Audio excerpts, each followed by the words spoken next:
રાજકોટ જિલ્લાના ઉપલેટામાં રાસાયણિક ખાતરની અછત. હાલ શિયાળુ પાક વાવેતર માટે ખેડૂતોને રાસાયણિક ખાતરની જરૂર છે. ડીએપી ખાતર લેવા માટે ઉપલેટામાં ખેડૂતોની લાઈનો લાગી.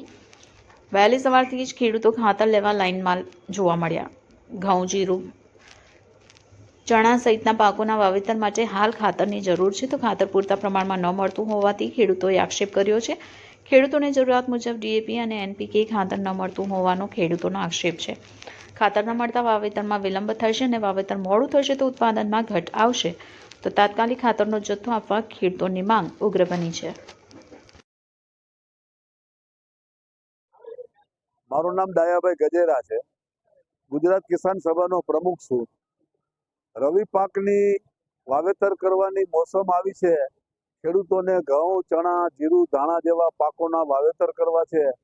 એવા સમયે જે પાયાના કહેવાતા ખાતરો ડીએપી અને એનપીકેની અછતથી ખેડૂતો હેરાન પરેશાન થઈ ગયા છે.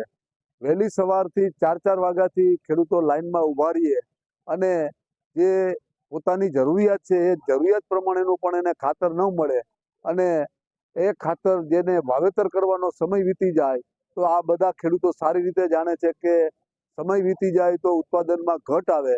એટલે ખેડૂતોને વાવેતર કરવાનો સમય છે ત્યારે સરકારે ખેડૂતોના માટે ડીએપી અને એનપીકે જેવા પાયાના ખાતરોની તાત્કાલિક વ્યવસ્થા કરવી જોઈએ. સરકાર ખેડૂતો બાબતે જો ચિંતિત હોવાના દાવાઓ કરતી હોય તો આ દાવાઓ સતંતર નિષ્ફળ સાબિત થયા છે અને એને કારણે આપણે જોઈએ છીએ કે આ માત્ર ઉપલેટા નહીં પરંતુ ગામે ગામ ખેડૂતોની લાઈનો લાગે છે અને ખેડૂતોને ખાતર મળતું નથી. આ સરકારની સરેઆમ નિષ્ફળતા છે. સરકારે જો ખેડૂતોનો હામી થઈને રહેવું હશે તો ખાતરોની વ્યવસ્થા એને એડવાન્સ કરવી જોઈએ. આ વર્ષે બધા જાણે છે કે પૂરતો વરસાદ અને પૂરતું પાણી હોવાને કારણે ખેડૂતોને રવિ પાક જ એના માટે આશા છે અને એ આશા આજે ખાતર જો ન મળે તો એ પણ આશા ઠગારી નીવડે. માટે સરકારે તાત્કાલિક વિદેશથી આયાત કરીને પણ ખેડૂતોને ખાતર પૂરું પાડવું જોઈએ.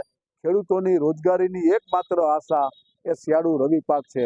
એટલે ખાતરની વ્યવસ્થા કરે અને સરકારે જે પ્રકારે આગવા આયોજન કરવા જોઈએ. સરકારને ખ્યાલ હતો કે આ વર્ષે રવિ પાક પુષ્કળ વાવેતર થવાના છે, તો શા માટે આજે ખાતરની આગવું આયોજન કરી અને ખાતરનો સ્ટોક નથી કરી રાખ્યો? આજે પરિણામ આ ખેડૂતો ભોગવે છે. ખેડૂતો હેરાન પરેશાન થાય છે. ખેડૂતો વહેલી સવારથી કે રાત્રેથી લાઈનો લગાડે છતાં પણ એને જરૂરિયાત મુજબનું ખાતર મળતું નથી. માટે સરકાર જો જાગશે નહીં અને ખેડૂતો આંદોલનનો માર્ગ રહેશે અને હું તો ત્યાં સુધી કહું છું કે ખેડૂતો આગામી સમયની અંદર ગમે ત્યારે કોઈ કાર્યક્રમ હશે તો એ કાર્યક્રમમાં ઉપસ્થિત રહી અને કાર્યક્રમ પણ તોડી નાખશે. મારું નામ યોગેશ કુમાર રમેશભાઈ ચાવડા, મજેઠી ગામ છે. કાલ રાતે 10 વાગ્યાનો અહીંયા બેઠો છું, હજી વારો નથી આવ્યો. તમે લાઈન જોઈ શકો છો.